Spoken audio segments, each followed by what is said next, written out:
Le gouvernement n'hypothèquera pas l'avenir pour améliorer les salaires des employés de l'État. On est en train de regarder ministère par ministère, mission par mission, une réduction des effectifs.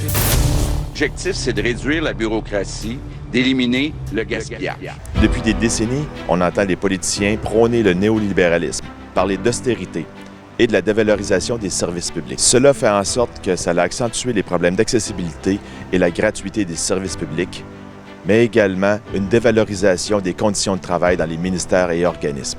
On fait aussi face à des problèmes émergents, comme la crise climatique et le virage numérique pour ne nommer que ceux-là. Il faut pouvoir apporter des solutions. Lors de notre congrès en 2021, le SFPQ a adopté une résolution historique, la tenue des premiers États généraux de la fonction publique du Québec. Nous sommes fiers de vous annoncer que ce sommet sur la fonction publique se tiendra les 26 et 27 novembre prochains, ici même, au Centre des congrès de Québec. Les États généraux, c'est un vaste processus de réflexion et de consultation pour répondre à une question cruciale. De quel genre de fonction publique voulons-nous pour répondre aux aspirations collectives et aux défis d'aujourd'hui et de demain? C'est une opportunité de participer à des discussions cruciales sur des enjeux historiques comme les dérives de la nouvelle gestion publique, le financement des services aux citoyens et les missions essentielles de notre fonction publique.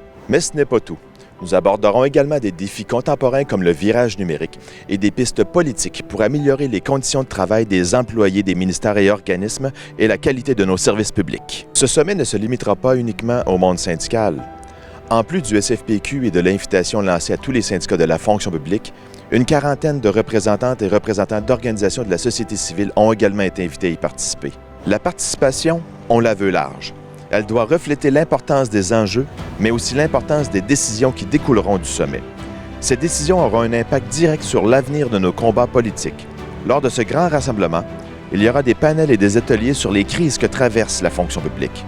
Ce sera aussi non seulement l'occasion de débattre collectivement des recommandations issues du processus de consultation, mais aussi d'adopter des orientations politiques qui pourront guider nos revendications sur le futur des services publics.